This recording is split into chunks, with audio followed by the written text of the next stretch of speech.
Si vous avez écouté les chants, on a parlé d'amour, de bonté, et puis on a carrément cité à la fin plusieurs textes. Quand vous lisez ce dernier chant, à celui qui sera vainqueur, c'est très clairement en lien avec le livre de l'Apocalypse, qui est écrit par, vous l'aurez compris, l'apôtre Jean. Et donc, je vais vous demander d'ouvrir vos Bibles au deuxième épître de Jean, donc pas l'évangile, d'accord? Si vous regardez les écrits de l'apôtre Jean, vous avez l'évangile, et puis ensuite vous avez 1, 2 et 3 Jean, ainsi que le livre d'Apocalypse. Là, on va être dans 2 Jean. C'est un de ces tout petits livres qui n'a pas de chapitre, puisqu'il est un seul chapitre. Et on va lire 2 versets, des versets 4 à 6. Donc, 2 Jean, versets 4 à 6. Si vous êtes à la page avec moi, je lis ici ce qui est écrit dans la parole de Dieu au deuxième épître de Jean, versets 4 à 6. « J'ai été fort réjoui de trouver quelques-uns de tes enfants qui marchent dans la vérité, selon le commandement que nous avons reçu du Père. Et maintenant, ce que je te demande, Kyria, non comme te prescrivant un commandement nouveau, mais celui que nous avons eu dès le commencement, c'est que nous nous aimions les uns les autres. Et l'amour consiste à marcher selon ses commandements. C'est là le commandement dans lequel vous devez marcher comme vous l'avez appris dès le commencement. » Prions. Seigneur Jésus-Christ, nous te demandons ce matin d'éclairer nos cœurs et nos consciences à ta parole. Utilise ce qui va être dit dans ta parole ce matin pour nous transformer. Nous prions, Seigneur, que tu me donnes de la clarté et que ce que je puisse prêcher ce matin soit seulement de ta parole, au nom de Jésus-Christ. Amen. Amen. Je ne sais pas si vous êtes déjà retrouvé dans une situation un jour où vous deviez parler avec quelqu'un qui vous demande votre opinion sur quelque chose et vous savez que votre opinion n'est pas du tout ce que cette personne veut entendre. Vous avez peut-être déjà entendu l'histoire un petit peu comique de la femme qui demande à son mari « Est-ce que je suis belle dans cette robe ?» Et son mari doit dire oui ou non. Et le choix parfois dans la vie entre la vérité et ne pas offenser quelqu'un peut paraître très difficile. Je prends cette illustration en rigolant, mais la réalité est que très souvent nous nous trouvons dans des situations où nous savons que nous devons dire quelque chose à quelqu'un qu'il ne veut pas entendre. Et nous avons souvent peur de dire quelque chose qui va blesser, et on veut, parfois sous couvert de l'amour pour cette personne, cacher la vérité. C'est une tension qu'on connaît tous, c'est une tension qu'on a tous déjà eue une fois, je pense au moins dans notre vie. C'est un tiraillement réel et c'est quelque chose que l'apôtre Jean a connu tout le long de sa vie. Vous savez, on est dans cette étude où on fait les portraits des 12 apôtres et l'apôtre Jean est celui que l'on surnomme l'apôtre de l'amour. Aujourd'hui, si vous demandez à n'importe quel théologien quel est le thème majeur des écrits de l'apôtre Jean, il vous dira l'amour. Et c'est vrai. Si vous regardez les écritures de l'apôtre Jean, vous compterez plus de 100 fois à travers son évangile, ses 3 lettres et l'Apocalypse, vous compterez plus de 100 fois l'usage du mot amour. Et donc on se dit, l'apôtre Jean, c'est l'apôtre de l'amour. Oui, mais si vous comptez l'usage du terme vérité, témoignage, vous trouverez plus de 150 fois la référence à la vérité. Il est intéressant que celui qu'on appelle l'apôtre de l'amour est aussi l'apôtre de la vérité. Et cette tension qu'on connaît parfois entre dire la vérité, être aimant, comment réconcilier ces deux, l'apôtre Jean nous montre exactement comment les réconcilier, puisque dans tous ses écrits, et on va le voir dans sa vie même, l'apôtre Jean a dû apprendre à réconcilier la vérité et l'amour. Ce ne sont pas 2 ennemis, ce sont 2 réalités que nous devons accepter pleinement, parce que un amour sans vérité, c'est du sentimentalisme. Ça amène à la ruine et ça détruit précisément la vérité et l'amour. Si vous dites que vous aimez quelqu'un et que vous ne lui dites pas la vérité sur ce qui est important sur des questions qui le mettent en danger, vous ne l'aimez pas réellement, n'est-ce pas? Et l'inverse est vrai. Quelqu'un qui a un grand zèle pour la vérité, mais qui n'a pas d'amour pour les gens, maltraite la vérité et ne vit pas dans la vérité. Car la vérité, c'est Jésus-Christ. Jésus-Christ est l'exemple même de l'amour. On ne peut pas être l'un ou l'autre. Il faut être les deux. Et il ne s'agit pas de dire 50%, 50%, il s'agit de dire pleinement, je suis 100% amour et 100% vérité. Comment faire? Comment tenir ces deux points simultanément et pleinement? Comment tenir la vérité sans cesser d'aimer? Et comment aimer sans lâcher la vérité? Bien, Jean nous montre comment. Chaque chrétien peut être dans la vérité, non pas en équilibrant l'amour et la vérité, mais en marchant pleinement dans les deux ensemble. Et la première façon de marcher, c'est de marcher dans la vérité, de tenir la vérité, mais de la tenir dans l'amour. Chaque chrétien peut aimer et être dans la vérité, non pas en équilibrant l'amour et la vérité, mais en tenant la vérité dans l'amour. Vous savez, quand on retrace l'histoire de l'apôtre Jean, on trouve une histoire qu'on a lue il n'y a pas longtemps, quand on a étudié André. Je ne sais pas si vous vous souvenez, quand on a étudié l'apôtre André et comment Jésus est venu le trouver, il était avec qui? Il était avec Jean-Baptiste.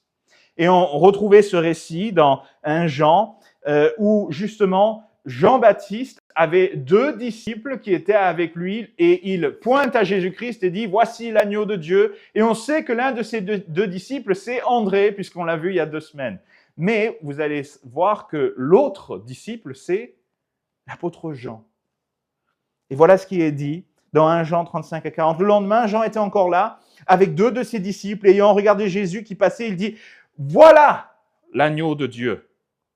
Les 2 disciples l'entendirent prononcer ces paroles et ils suivirent Jésus. Jésus se retourna et voyant qu'ils le suivaient, il leur dit « Que cherchez-vous » Ils répondirent « Rabbi », ce qui signifie maître, « où demeures-tu » ?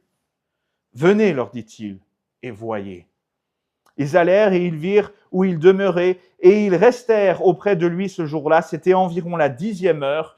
André, frère de Simon-Pierre, était l'un des 2 qui avaient entendu les paroles de Jean et qui avaient suivi Jésus. Vous inquiétez pas, je ne vais pas vous redire ce que j'ai dit il y a 2 semaines sur l'apôtre André, mais une chose à retenir. Comme André, Jean ne se retrouve pas sur un bateau en Galilée, n'est-ce pas? Il était un pêcheur, il était d'ailleurs un pêcheur avec un certain succès, puisqu'on sait qu'il y avait une entreprise avec leur père et avec les 2 frères, Simon et André, et on sait qu'il aurait dû se trouver sur un bateau en train de faire de la pêche. Et comme j'ai dit la dernière fois avec André, il se trouve qu'il est en plein milieu du désert avec un prophète qui porte des poils de chameau et qui passe son temps à annoncer la repentance, à prêcher la repentance.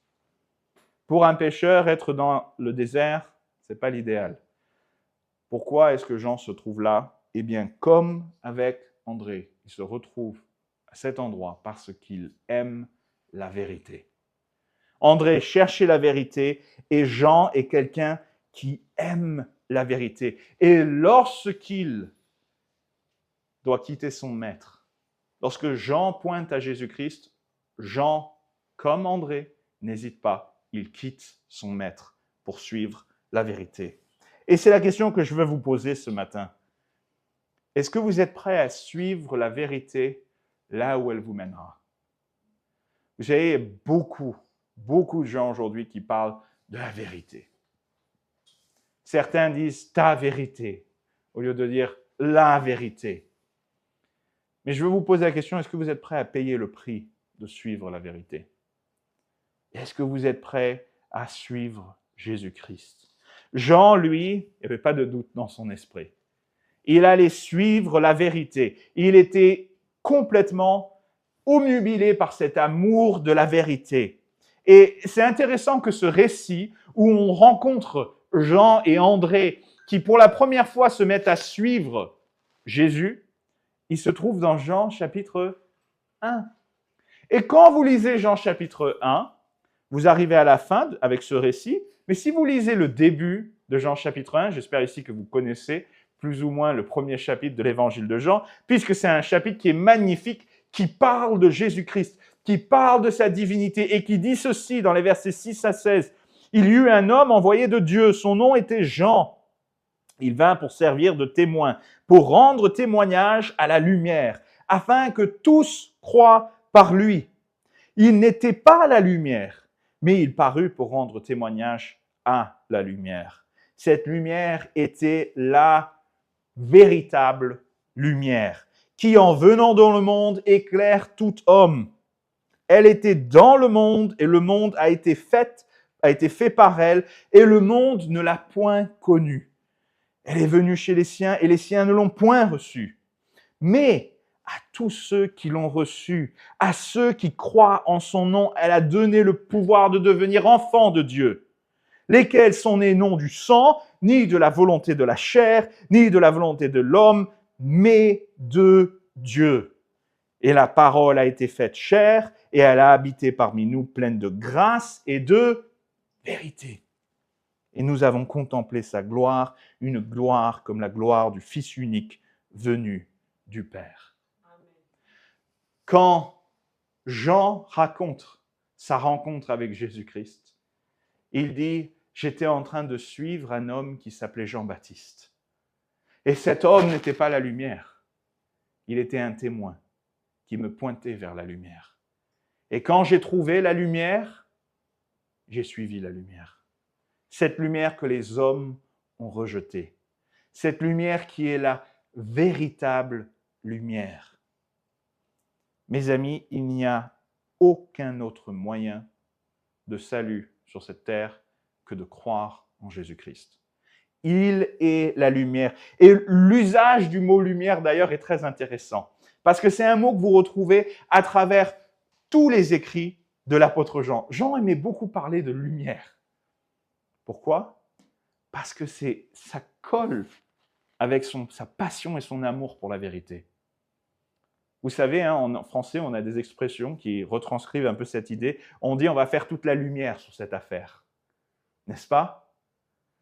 Quand on dit on va éclairer cette affaire pour comprendre ce qui s'est passé. La lumière montre la réalité. Elle montre la vérité. Elle révèle ce qui est caché. Elle dévoile le mensonge. C'est pour ça que Jean avait une telle passion dans cette idée de lumière.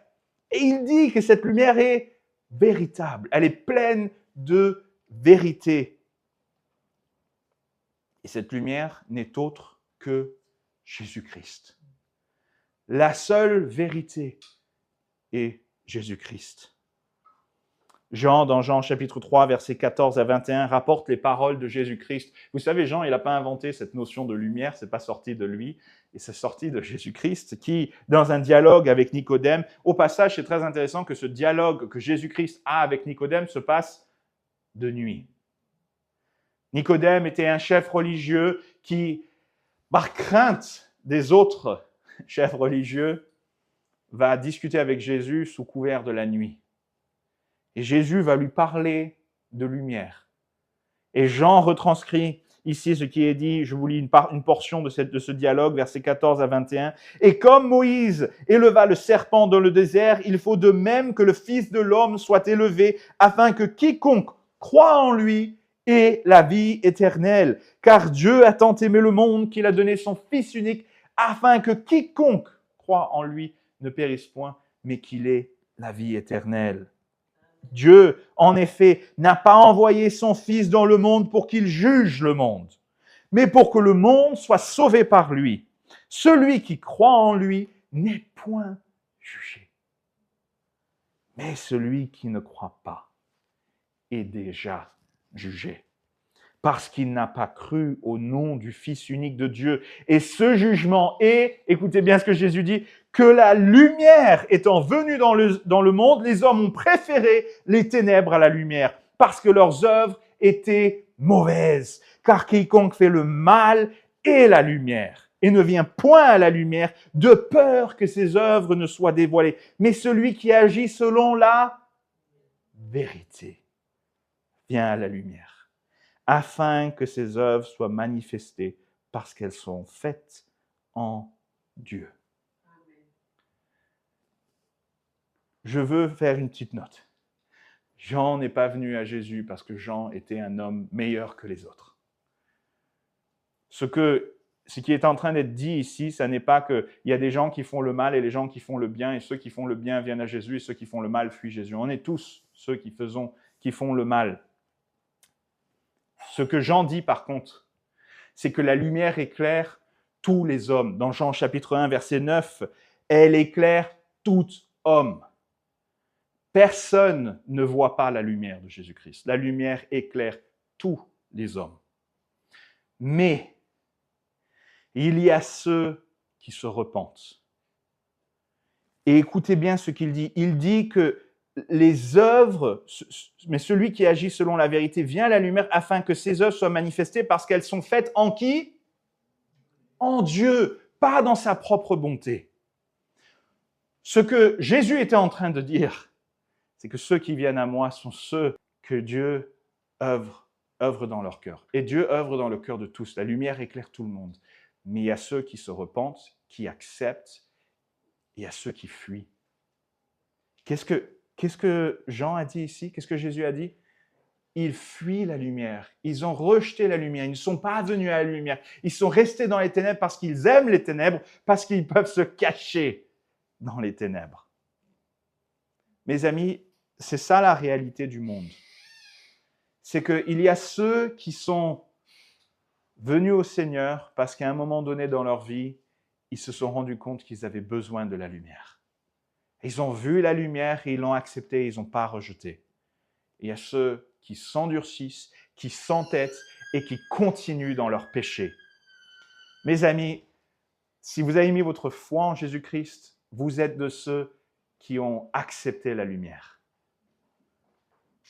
Mais si ce matin, vous n'avez pas mis votre foi en Jésus-Christ, je vous invite à arrêter de fuir la lumière. Arrêtez de vous cacher dans les ténèbres et venez à la lumière.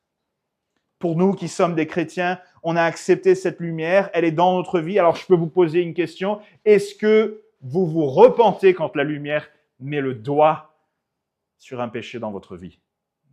Ou est-ce que vous continuez de fuir, de vous cacher? Vous savez, hein, je vous ai dit, l'idée de lumière est très importante pour Jean, pour le Seigneur aussi, parce que devant Dieu, il n'y a rien qui est caché. Vous pouvez avoir une façade très bien devant les hommes, mais devant Dieu, on est à nu. Personne ne peut se cacher. Personne ne peut cacher ses œuvres devant Dieu. Alors j'espère qu'on a une vie qui est baignée dans la lumière, qui est baignée par la lumière de la parole de Dieu, qui est baignée par la lumière de Jésus-Christ dans notre vie, qui nous fait grandir, qui met le doigt sur ce qui doit changer et qu'on a cette faim et cette soif pour la vérité comme Jean qui était capable de quitter tout, son métier, son maître, parce qu'il voulait suivre la vérité, suivre la lumière. Jean était un homme qui avait une passion pour la vérité. Mais, un peu comme Pierre, parfois nos points forts sont aussi nos points faibles. Pierre, on l'a vu il y a quelques semaines de cela, il avait une foi, un zèle, un tempérament de feu, et c'était fantastique, parce que Dieu a fait de grandes choses avec Pierre, précisément parce que Pierre était Pierre. Mais, Pierre a dû apprendre quelques petites leçons avant. Et il en va de même pour Jean. Jean, c'est pas un enfant de cœur. Si vous lisez les évangiles, on parle de Jean comme l'apôtre de l'amour. Réfléchissons 2 secondes à qui est Jean. Lisons Marc, chapitre 3, verset 17. Dans la liste des disciples, et c'est ça qui est frappant, Jésus donne un surnom à Jacques et Jean. Voici ce qui est dit, Jacques, fils de Zébédée, et Jean, frère de Jacques, auquel il donna le nom de Boanerges, ce qui signifie fils du tonnerre. pas convaincu que c'était un compliment. Fils du tonnerre. Les deux là, Jean et Jacques, c'était des gars, il y avait un orage. Fallait pas les mettre en colère. Ça grondait, les éclairs, c'est ça, ces deux-là. C'est pas exactement Jésus-Christ, n'est-ce pas? D'ailleurs, on voit à plusieurs reprises ce tempérament qui s'exprime dans Marc chapitre 9, verset 34. Jean vient voir Jésus et il dit « Maître, nous avons vu un homme qui chasse les démons en ton nom et nous l'en avons empêché parce qu'il ne nous suivait pas. » Ça, c'est Jean. Ah, t'es pas comme nous? Non, non, non, non. Toi, tu ne suis pas Jésus si tu n'es pas avec nous. Et qu'est-ce que Jésus répond? Ne l'en empêchez pas, répondit Jésus. C'est intéressant parce que Jean pense bien faire. Jean vient comme un petit garçon qui est fier de lui. Regarde Jésus, il y avait un gars qui est en train de chasser les démons en ton nom, mais il n'est pas de notre équipe, donc je l'ai mis de côté. Je lui ai dit de ne pas le faire. Et qu'est-ce que Jésus dit? Quoi? Ça, c'est Jean. C'est Jean aussi quand dans Luc chapitre 9, versets 54 et 56, après que Jésus fasse un voyage à travers la Samarie, voilà ce qui est dit. Les disciples Jacques et Jean, voyant cela, alors les Samaritains refusent d'héberger Jésus, je vous donne la précision. Les disciples Jacques et Jean, les deux fils du tonnerre, dirent « Seigneur, veux-tu que nous commandions que le feu descende du ciel et les consume ?» C'est bien, les gars. Vous avez tout compris à ce que Jésus est en train de faire. Ah ouais, ils ne veulent pas nous loger? Eh bien, tu sais quoi, on va faire descendre le feu, on va consumer tout le village. Ça, c'est Jacques et c'est Jean. Ah, eux, il n'y a pas de souci, ils sont en feu, littéralement. Ils sont en feu. Et Jésus se retourne, se tourna vers eux et les réprimanda, disant, « Vous ne savez de quel esprit vous êtes animés, car le Fils de l'homme est venu non pour perdre les âmes des hommes, mais pour les sauver. » Et ils allèrent dans un autre bourg. Jacques et Jean avaient un zèle, un amour pour la vérité. Jean ne pouvait pas supporter que l'on ose insulter la vérité, que l'on ose mépriser la lumière du monde. Et sa solution, c'est les consumer par le feu. C'est ça, Jean. Mais autant Jean aimait la vérité, autant il ne la comprenait pas. Et je veux être très clair ce matin. Ceux qui utilisent la vérité pour détruire les autres n'ont rien compris à la vérité. Vous comprenez ce que je suis en train de dire? Jean aimait la lumière, il aimait la vérité. Mais ce qu'il proposait de faire, c'était exactement l'opposé de ce que Jésus voulait faire. Vous voyez l'ironie du sort? L'homme qui voulait tellement accomplir l'œuvre de la vérité se retrouve par sa demande à vouloir faire exact inverse de ce que la vérité voulait qu'il fasse. Le Fils de l'homme est venu non pour perdre les âmes des hommes, mais pour les sauver. Un jour, mes amis, effectivement, il y aura un jugement. Un jour, Jésus-Christ reviendra, il jugera tous les hommes et il sera à ce moment-là le juge. Mais en attendant, Jésus-Christ nous appelle non pas à nous balader en tant que juge des hommes, mais être là à prêcher la vérité avec l'amour pour les sauver.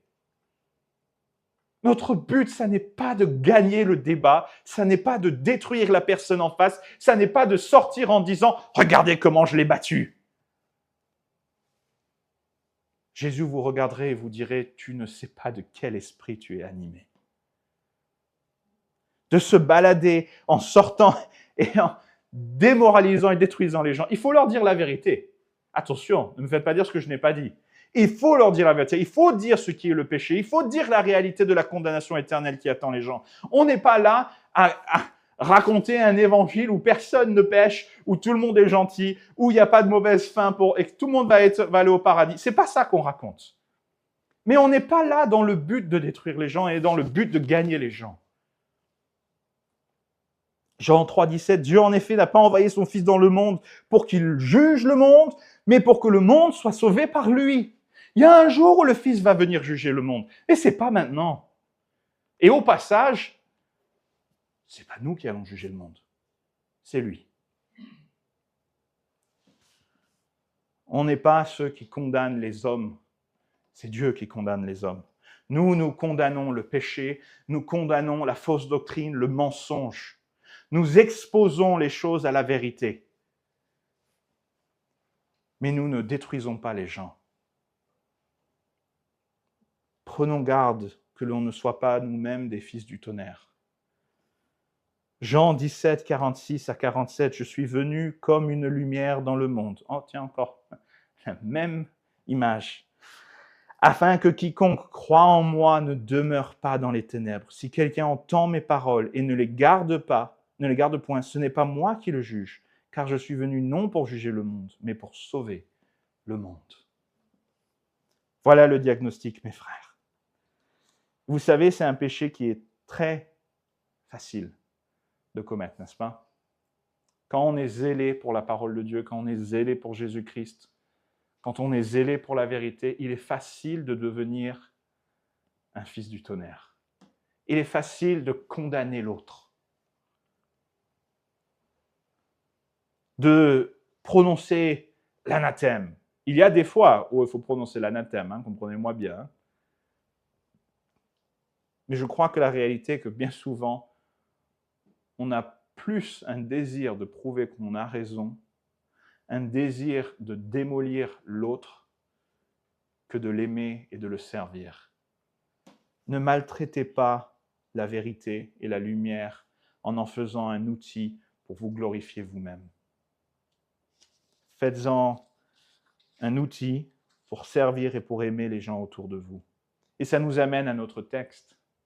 Parce que Jean, un homme zélé, passionné par la vérité, un homme qui, dans son zèle, avait des excès qui étaient mauvais, par son zèle, ne comprenait pas la vérité, est un homme qui, lorsqu'il écrit cette lettre ici, dans 2 Jean, verset 4, a entièrement changé. Il est transformé. C'est plus le même. Attention, vous allez voir, il garde son tranchant. Faut pas rigoler avec Jean. Mais il a changé. Pourquoi je dis ça? Parce que dans le verset 4, il dit « J'ai été fort réjoui de trouver de tes enfants qui marchent dans la vérité selon le commandement que nous avons reçu du Père. » Jean est dans son vieil âge quand il écrit ça. Et Kyria, ce n'est pas une personne, c'est une assemblée, une église locale. Il y a tout plein de théories sur pourquoi il l'appelle Kyria, etc. Je ne vais pas rentrer dedans, ce n'est pas le but de notre étude ce matin. Mais pour faire simple, certains pensent que c'est un nom de code donné dans une lettre qu'il envoie à une église. Et c'est clair qu'il s'adresse à une église quand on lit cette lettre. Et qu'est-ce qui réjouit l'apôtre Jean? Je me réjouis de ce que vous avez un magnifique bâtiment. Je me réjouis de ce que vous êtes des centaines de milliers à vous réunir le dimanche matin. Je me réjouis du compte en banque bien fourni que vous avez. Non. Je me réjouis de trouver de tes enfants qui marchent dans la vérité. Et c'est quoi? Marcher dans la vérité? C'est plein de choses, on va le voir. Mais ce qui réjouissait le cœur de l'apôtre Jean, c'était que ces gens marchent dans la vérité. Vous savez, je préfère une église petite où on prêche la vérité qu'une église grande où on fait du compromis avec la vérité. Je préfère être inconnu que célèbre pour mes mensonges. Jean était heureux de voir des gens qui marchent dans la vérité. Et c'est précisément parce que Jean aimait la vérité qu'il peut dire ce qu'il dit au verset 10 et 11. Écoutez, ça contraste un peu avec le message d'amour qu'on veut nous faire passer du Jean qui aime et qui ne condamne jamais. C'est pas vrai. D'ailleurs, au passage, je veux être clair, l'amour, ça n'est pas de ne pas être en désaccord. L'amour, ça n'est pas de ne pas dénoncer. L'amour, ça n'est pas d'accepter et de soutenir tout dans ce monde. Si quelqu'un est dans le péché, ça n'est pas l'aimer que de lui dire « c'est pas grave ». Si quelqu'un est dans l'erreur, ça n'est pas l'aimer que de lui dire « c'est pas grave ». Non, l'amour, c'est de dire la vérité. Et l'apôtre Jean va même plus loin. L'amour, c'est parfois aussi de se séparer du mensonge. Là, je touche à un point qui va faire frémir beaucoup. On est dans une société aujourd'hui où l'œcuménisme est à la mode. On est tous dans le même bateau. Non, on n'est pas tous dans le même bateau. L'apôtre Jean dit dans cette même lettre, au verset 10 à 11, « Si quelqu'un vient à vous et n'apporte pas cette doctrine, ne le recevez pas dans votre maison. Ne lui dites pas salut, car celui qui dit salut participe à ses mauvaises œuvres. » Le problème que Jean adresse ici, c'était des gens qui remettaient en question la divinité de Jésus-Christ. Jean était en train d'écrire une lettre et il y avait des gens qui passaient et qui disaient que Jésus-Christ n'était pas Dieu. Et Jean dit, il n'y a pas de copinage avec ces gens-là. Ceux qui remettent en cause la personne de Jésus-Christ et son évangile, on ne s'associe pas.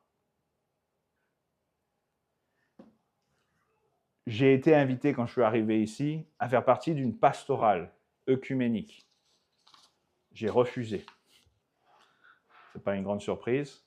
J'ai refusé parce que dedans, il y avait en partie, pas les seuls, mais eux surtout, c'est ce qui m'a marqué, les adventistes qui enseignent l'ajout de la loi mosaïque aux œuvres pour être sauvés, qui rajoutent à la Bible les écrits de leurs prophétesses. Et j'ai dit aux dirigeants, aux leaders de cette pastorale, que je ne peux pas m'asseoir avec ces gens-là.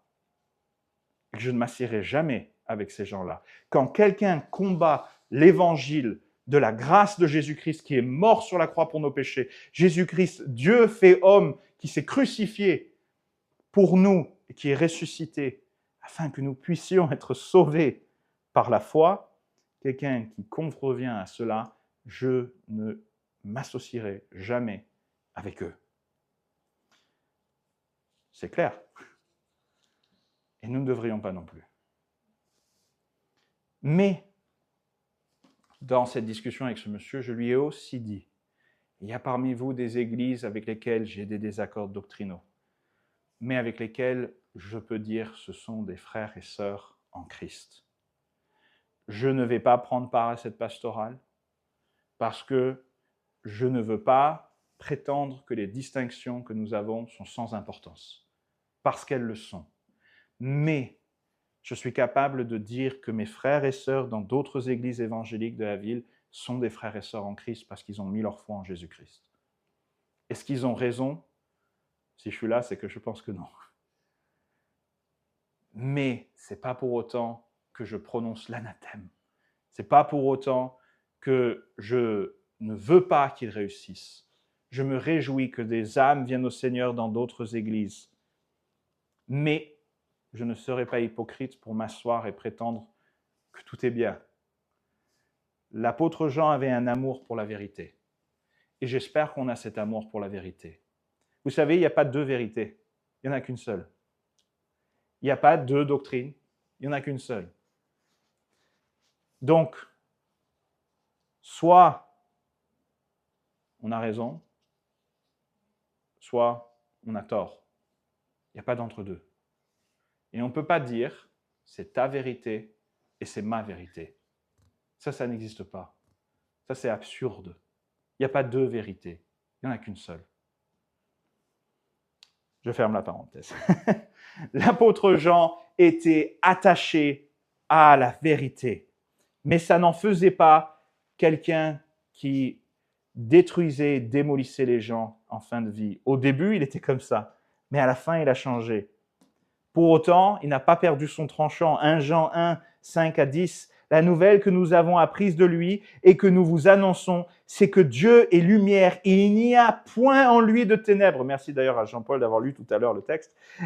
Si nous disons que nous sommes en communion avec lui et que nous marchions dans les ténèbres, nous mentons et nous ne pratiquons pas la vérité.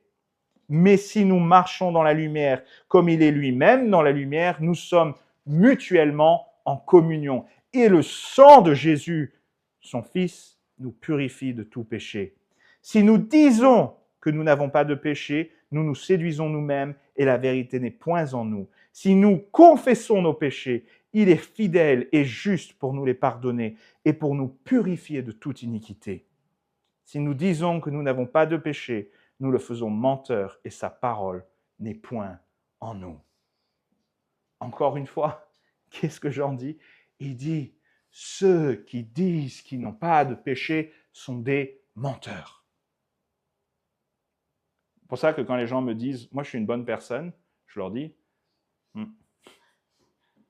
tu viens de mentir.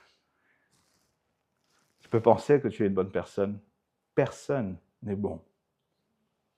Et écoutez ce que Jean dit dans la continuation de sa lettre à cette église Kyria. Il dit, maintenant ce que je te demande, Kyria. Il a dit qu'il se réjouit de voir quelques-uns parmi eux qui marchent en pureté. D'ailleurs, notez qu'il dit quelques-uns. Hein. Il n'est pas dupe non plus, l'apôtre Jean. Et je suis content, hein, mais il y en a quand même quelques-uns. Il va falloir qu'on en parle. Et qu'est-ce qu'il dit dans les versets 5 à 6 ? Et maintenant, je te demande, Kyria, non comme te prescrivant un commandement nouveau, mais celui que nous avons eu dès le commencement, c'est que nous nous aimions les uns les autres. Et l'amour consiste à marcher selon ses commandements. C'est là le commandement dans lequel vous devez marcher, comme vous l'avez appris dès le commencement. Que nous nous aimions les uns les autres. Vous savez, ça a été utilisé. Une fois, j'ai eu une discussion. Désolé, mon dada, là. Aujourd'hui, vous comprendrez que je ne suis pas œcuménique. J'ai eu une discussion une fois avec un pasteur Foursquare. C'est un mouvement charismatique qui me demandait de faire l'évangélisation avec lui. Je lui ai dit, je ne ferai pas d'évangélisation avec vous parce que l'évangélisation, c'est pour but de faire des disciples. Je lui ai dit, si quelqu'un vient au Seigneur, on va lui enseigner quoi sur le Saint-Esprit? On n'a rien en commun. Et je lui ai dit, j'espère que vous irez faire d'évangélisation et que des âmes viendront au Seigneur. Allez-y, allez partager l'évangile, que les âmes viennent au Seigneur, tant mieux. Mais je ne prendrai pas part parce que je pense que l'évangélisation a pour but de faire des disciples, pas juste de faire des gens qui ont dit une prière. Et il m'a rétorqué, oui, mais ce n'est pas l'amour, ça. Ce n'est pas s'aimer les uns les autres. Jésus n'a-t-il pas commandé que nous nous aimions les uns les autres? Je lui ai dit, mais moi je vous aime, mais je ne vais pas cautionner votre doctrine. C'est une distinction. Je vous aime, j'espère que vous verrez des âmes venir au Seigneur, mais je ne vais pas cautionner votre doctrine en m'associant avec vous. Et c'est ça l'amour. C'est aussi savoir dire la vérité. C'est savoir dire, je ne suis pas d'accord. Je t'aime, mais je ne suis pas d'accord. Et là, je parle de doctrine, mais la réalité, c'est que ça s'applique à partout dans notre vie.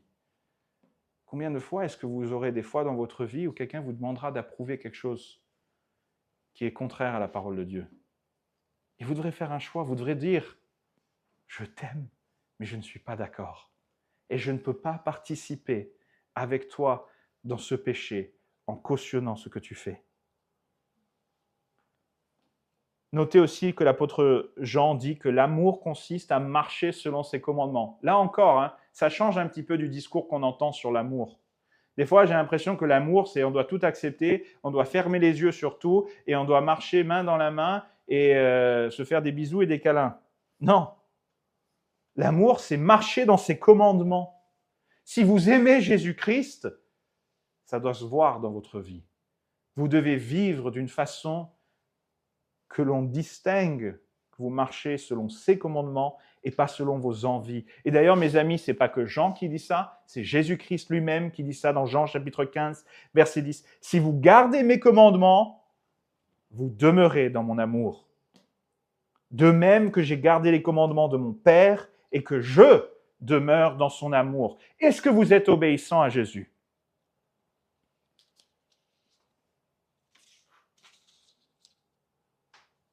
est-ce que vous êtes obéissant à Jésus? Si vous aimez Dieu, vous lui obéirez. Jean, autrefois, voulait calciner un village entier parce qu'ils avaient refusé d'honorer la vérité. Aujourd'hui, Jean utilise la vérité pour protéger une église. Dans cette lettre, il écrit à cette église de s'abstenir, de laisser les loups rentrer dans son assemblée. C'est ça ce qu'il leur dit. Il veut les protéger. Il dit aussi de marcher selon leurs commandements. Pourquoi? Parce qu'il les aime. Marcher selon les commandements de Jésus-Christ. Vous voyez le changement dans l'apôtre Jean. Jean n'a pas perdu son zèle et son tranchant pour la vérité. Il l'a gardé. Et Dieu l'avait choisi, Jésus-Christ l'avait choisi précisément parce qu'il fallait un homme qui sache dessiner, tracer la ligne et dire on ne traverse pas. Mais il a dû enseigner à cet homme que cette ligne n'était pas là pour détruire les gens, mais pour gagner et protéger les gens. C'est ça la bonne doctrine. Vous savez, je ne suis pas là ici pour démolir quelconque autre pasteur ou église ou chrétien ou les gens qui ont des convictions différentes. Ce n'est pas mon désir. Et je pense que si vous me connaissez depuis assez longtemps, vous le savez. Mon désir, c'est de vous gagner à la vérité. Et j'accepte qu'on puisse penser différemment que moi. Et je vous aime et je veux vous servir. Peu importe d'où vous venez, ce que vous croyez, les différences que vous avez. Sachez que si je suis tranchant avec parfois les opinions des uns et des autres, c'est par amour pour vous. Parce que je crois que la vérité, elle protège. La vérité, elle nous fait grandir. Alors je vous pose quelques questions. Votre zèle pour la vérité veut-il gagner les gens ou les consumer? C'est rarement le cas, mais est-ce que vous avez l'attitude du jeune Jean qui dit « si tu n'es pas exactement des nôtres, dehors ». Inversement, est-ce que vous êtes le type de personne qui se tait face au péché? Est-ce que vous êtes comme Jean, qui était aussi un peu comme un certain Jonas, prêt à voir la colère de Dieu s'abattre sur les gens plutôt que de voir sa grâce les racheter? J'espère que c'est notre désir ce matin, que l'on voit la grâce racheter ceux qui vivent dans ce monde selon leurs péchés. Vous savez, parfois, c'est triste, mais parfois je pense que les chrétiens en deviennent une caricature. Parce que on est tellement des fois dans la dénonciation du péché qu'on en vient à être des porte-drapeaux de la haine contre ces personnes. Vous comprenez ce que je suis en train de dire?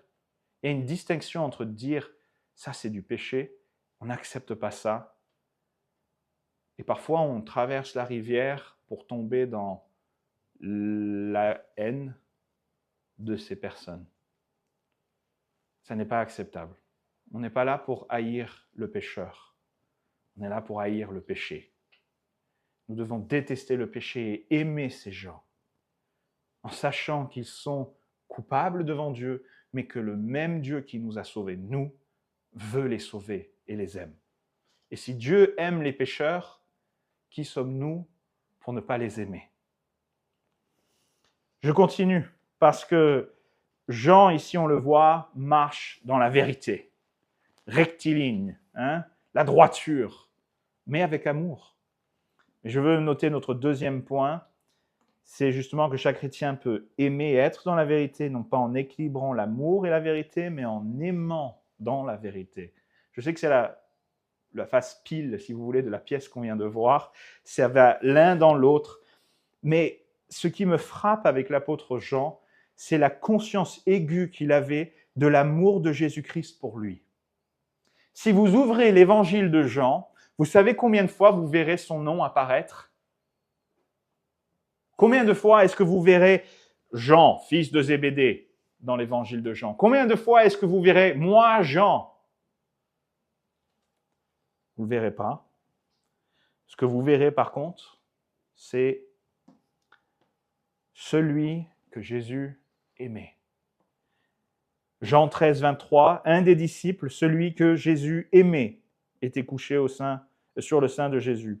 Jean 19, 26, le disciple qu'il aimait. Jean 22, l'autre disciple que Jésus aimait. Jean 21, 7, le disciple que Jésus aimait. Jean 21, 20, le disciple que Jésus aimait. Jean, dans son évangile, se décrit comme celui que Jésus aimait. Vous savez, beaucoup se sont amusés à essayer de deviner qui est ce disciple que Jésus aimait. Le consensus est que c'est l'apôtre Jean. Et c'est très clair. Jean est celui que Jésus aimait. Et ça n'est pas une marque d'orgueil que de dire ça. Jean n'est pas en train de dire « Moi, j'étais le chouchou de Jésus. Moi, j'étais l'apôtre Jean et j'étais celui que Jésus aimait. » Jésus n'aimait pas les autres, c'est que moi qu'il aimait. Non, ce n'est pas ça qu'il est en train de dire. Il est en train de dire « Moi, je suis un homme que Jésus a aimé. Et je ne peux pas parler de moi-même autrement qu'en mentionnant le fait que Jésus m'a aimé. Je suis digne de rien d'autre. » Quand Jean dit au verset 5 de Jean que nous nous aimions les uns les autres, Jean avait appris ça de quelqu'un. Il avait appris ça de Jésus-Christ. Jean ne pouvait pas concevoir que Jésus l'ait aimé. Et c'est une marque d'émerveillement, ça. Et j'espère que vous pouvez dire ce matin, moi je suis celui ou celle que Jésus a aimé. Et c'est ce que je veux que le monde sache de moi. Je ne veux pas qu'il sache combien je suis bon. Rappelez-vous, ceux qui disent qu'ils sont bons sont des menteurs. Donc, je ne veux pas qu'ils sachent combien je suis intelligent. Je ne veux pas qu'ils sachent combien je suis généreux. Je ne veux pas qu'ils sachent combien j'ai de succès dans ma carrière. Non, je veux qu'ils sachent une chose de moi. Une seule. C'est que Jésus m'a aimé. Ça me frappe, ça, à chaque fois que je pense à l'apôtre Jean. L'homme que Jésus a aimé. Et c'est vrai de chacun d'entre nous. Est-ce que vous vous émerveillez de ça, mes amis? Est-ce que vous vous émerveillez que Jésus vous a aimé, vous? Chacun d'entre vous ici, Jésus vous a aimé. Personnellement. Avant même que vous soyez né, Jésus vous aimait déjà. C'est magnifique, n'est-ce pas? C'est magnifique. C'est encore plus magnifique lorsqu'on considère qu'on ne mérite pas cet amour. 1 Jean 4, 19, pour nous, nous l'aimons parce qu'il nous a aimés le premier. C'est pas comme si Jésus est venu nous aimer parce que nous l'aimions nous-mêmes. Nous étions amoureux de lui et à force de persuasion, il s'est donné et il nous a aimés. Un peu comme un garçon qui est un peu lourd et qui tente vraiment de convaincre sa dulcinée qu'elle l'aime et un jour elle cède et elle tombe amoureuse de l'homme. C'est pas ça, Dieu. Non. Dieu s'approche de nous et il nous aime alors que nous le détestions. Nous étions ses ennemis. Il est venu à nous. Pourquoi est-ce qu'on doit s'aimer les uns les autres? Bien parce qu'on est les fruits de l'amour de Dieu. Et ça doit se voir dans notre vie. Nous étions ses adversaires. Et qu'ici, personne ne se glorifie de quoi que ce soit si ce n'est qu'il connaît le Seigneur Jésus-Christ. L'apôtre Paul dira dans 1 Timothée 1, 15 à 16, « C'est une parole certaine et entièrement digne d'être reçue, que Jésus-Christ est venu dans le monde pour sauver les pécheurs, dont je suis le premier. Mais j'ai obtenu miséricorde afin que Jésus-Christ fît voir en moi le premier toute sa longanimité, pour que je serve d'exemple à ceux qui croiraient en lui pour la vie éternelle. » Qu'est-ce que l'apôtre Paul vient de dire? Jésus-Christ est venu mourir pour des pécheurs. Ce matin, Jésus-Christ est venu mourir pour vous. Et si vous n'avez pas mis votre foi en Jésus-Christ, vous ne pouvez pas dire « c'est pas pour moi ». Non, c'est pour vous. Et l'apôtre Paul dit, si Jésus-Christ a pu mourir pour quelqu'un comme moi qui détestais son Église, qui tuait des chrétiens, je suis le premier des pécheurs. S'il a pu mourir pour moi, il a pu mourir pour vous. Et j'espère que c'est vrai pour chacun d'entre nous ici. J'espère qu'il n'y a pas une attitude de penser qu'au fond, on méritait un peu notre salut. Non. Romains 5, 8, mais Dieu prouve son amour envers nous en ce que lorsque nous étions encore des pécheurs, Christ est mort pour nous. 1 Corinthiens 4, 7 nous donne un clair avertissement à celui qui voudrait s'enorgueillir de son salut. Car qui est celui qui se distingue? Qu'as-tu que tu n'aies reçu? Et si tu l'as reçu, pourquoi te glorifies-tu comme si tu ne l'avais pas reçu? Nous ne sommes pas ceux qui avons aimé Jésus-Christ. Vous avez remarqué que Jean n'a pas écrit, en parlant de lui-même, celui qui aimait Jésus? Non, celui que Jésus a aimé. Et j'espère que c'est vrai pour chacun d'entre vous ce matin. J'espère qu'il y a eu un moment donné dans votre vie où vous avez accepté l'amour de Jésus. De quel amour parle-t-on? De l'amour de l'Évangile. Un amour qui ne compromet pas la vérité. Vous vous souvenez, notre thème, l'amour et la vérité marchent ensemble. Vous savez, la marque suprême de l'amour de Dieu, c'est l'Évangile, n'est-ce pas? Et c'est quoi l'Évangile? L'Évangile, c'est la réalité qu'on est tous des pécheurs. C'est la vérité. Et c'est la réalité qu'on est tous condamnés à cause de notre péché. C'est la vérité. Et c'est la vérité que Jésus-Christ innocent est mort sur la croix à notre place, pour nous.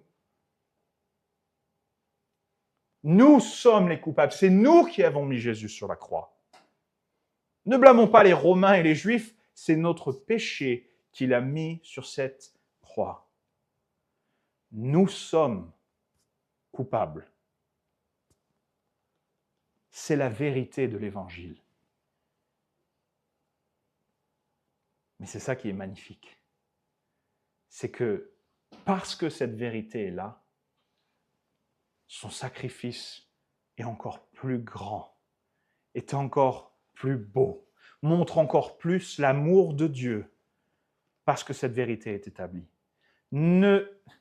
N'adoucissez jamais l'Évangile. Dites-le pleinement. Dites aux gens que les péchés a condamné Christ à la croix, que le péché les emmène droit en enfer, qu'ils sont des pécheurs, mais que l'amour de Dieu est incommensurable, incroyable, précisément parce que, étant pécheur, il est mort pour eux. 1 Jean 1, 5 dit « Dieu est lumière et il n'y a point en lui de ténèbres. Jésus-Christ n'est pas venu pour passer l'éponge. Il a payé la dette. » Vous voyez la différence? Beaucoup de religions veulent nous enseigner que si on fait des bonnes choses, hier je parlais avec un musulman qui me disait qu'il faut qu'on prie pour être pardonné de nos péchés. C'est ça, c'est le genre de Dieu qu'on veut servir. Un Dieu qui n'est pas juste, qui ne condamne pas le péché. Non, on veut un Dieu qui marche dans la vérité, on veut un Dieu qui combat les ténèbres, parce que Dieu est lumière, il n'y a point en lui de ténèbres. Il n'accepte pas le péché.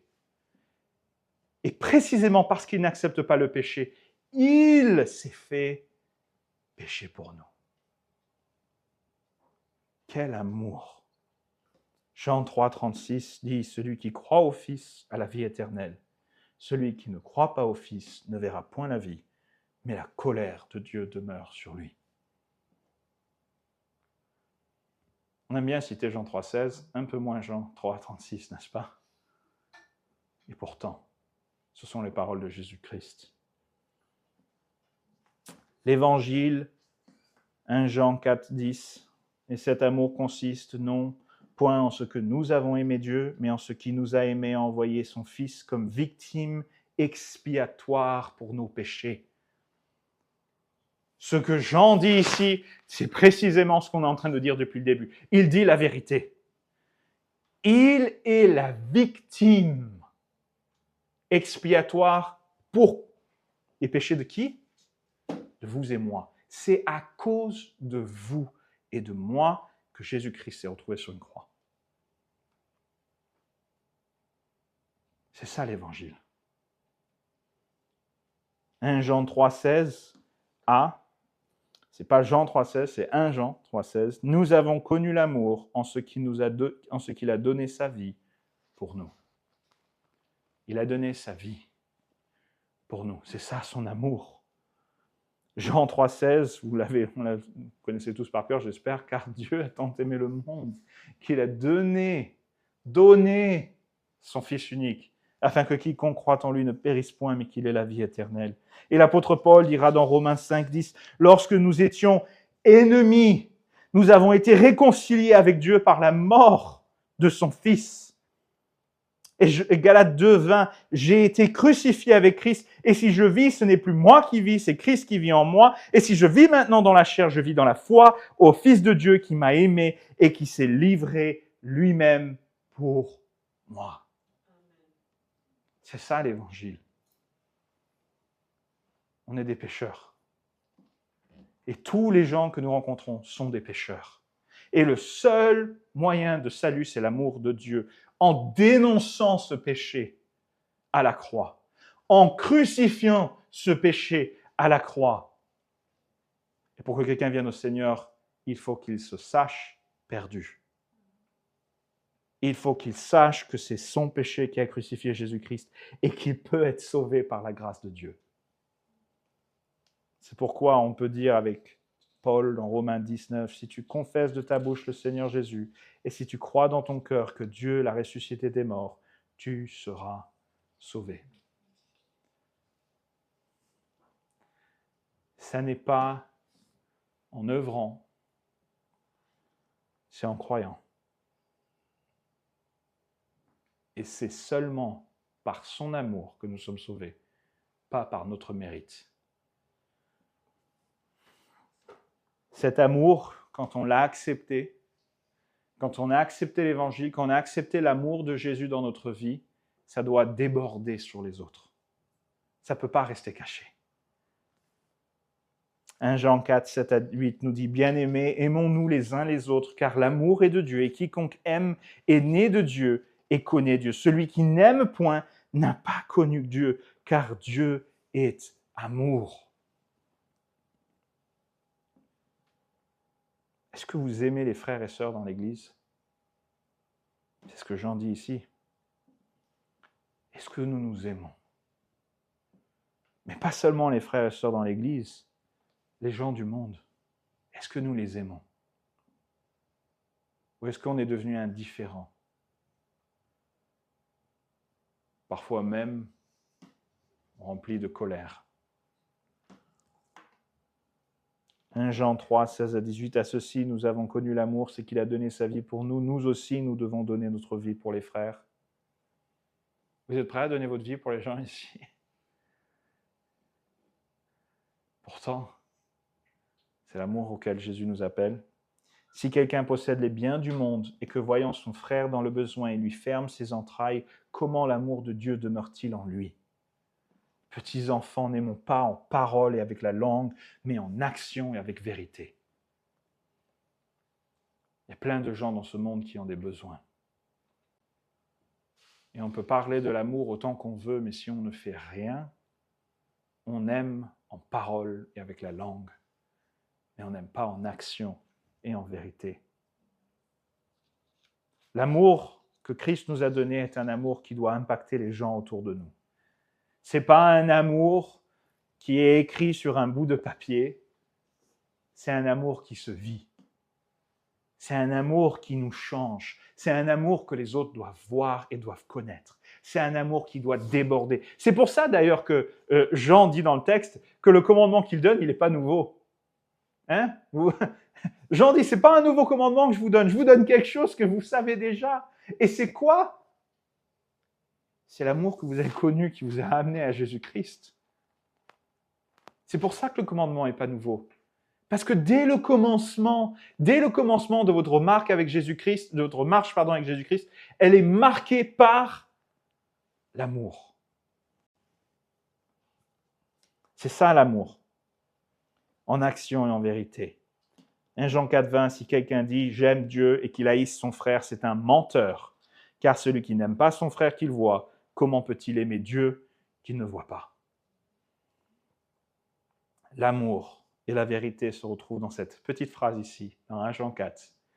Celui qui n'aime pas est un menteur, l'opposé de la vérité. Jean a compris quelque chose à la fin de sa vie. C'est que le mariage entre la vérité et l'amour est possible. Ça n'est pas de compromettre la vérité pour l'amour. Et ça n'est pas d'utiliser la vérité comme une arme. C'est aimer les gens et leur dire la vérité avec amour. On a parlé un peu de tout ça quand on a parlé des fruits de l'esprit. Je ne sais pas si vous vous souvenez des fruits de l'esprit et de la douceur. Ce sont des vérités ici qui se retrouvent dans l'apôtre Jean. Jean, c'est une leçon pour nous tous. Peut-être que ce matin, vous vous reconnaîtrez dans Jean. Vous direz, moi, je suis un peu comme lui, un peu brut de décoffrage, comme on dit. N'est-ce pas? Je suis direct. Pardon. Vous voyez? Je suis direct. Je suis tranchant. Peut-être qu'il est temps d'apprendre à canaliser ça pour le bien. Vous savez, hein, l'amour pour la vérité, c'est comme un fleuve. Dans son lit, quand ça va dans la bonne direction, ça amène à la mer ou à l'océan. C'est un peu comme ça avec Dieu. L'amour pour la vérité dans son lit, ça amène à Dieu. Mais dès que ça sort de son lit, ça détruit et ça ravage. Et j'espère que nous ne serons ni une église qui compromet et qui tait les vérités pour faire plaisir au monde, ni une église qui est dure et cassante pour les gens perdus de ce monde. Nous devons être à la fois amour et vérité ensemble. Je conclue avec une histoire pour vous. En 1725, un jeune homme prend la mer. Ce jeune homme est un capitaine d'un navire négrier, un navire qui transporte des esclaves depuis l'Afrique. Il a dans sa cale des jeunes hommes, des jeunes femmes, des enfants qui sont enchaînés dans des conditions inhumaines et barbares. C'est un homme qui déteste Dieu. Ses propres matelots disent n'avoir jamais entendu un homme jurer comme lui. Pourtant, si vous avez été autour de marins, vous saurez qu'ils ont la langue bien pendue. Cet homme est un homme rempli de haine, un homme qui prend un gain sordide sur un commerce ignoble, un homme qui déteste Dieu et qui un soir, en 1948, alors que son navire menace de sombrer, appelle à Dieu. Et Dieu le saisit. Petit à petit, Dieu fait son œuvre dans le cœur de cet homme. Et cet homme sort de ce business et devient un pasteur. Cet homme, c'est John Newton. Alors, peut-être que vous ne connaissez pas ce nom, mais c'est l'auteur de ce qui est peut-être le cantique aujourd'hui, l'un des cantiques les plus connus à travers le monde. Vous avez tous déjà entendu la cornemuse jouer dans les films américains « Amazing Grace ». Grâce incroyable. John Newton a passé sa vie à chanter « Grâce incroyable », que Jésus ait pu me sauver moi, alors qu'il faisait ce qu'il faisait. Et il n'a jamais été malhonnête vis-à-vis de son péché.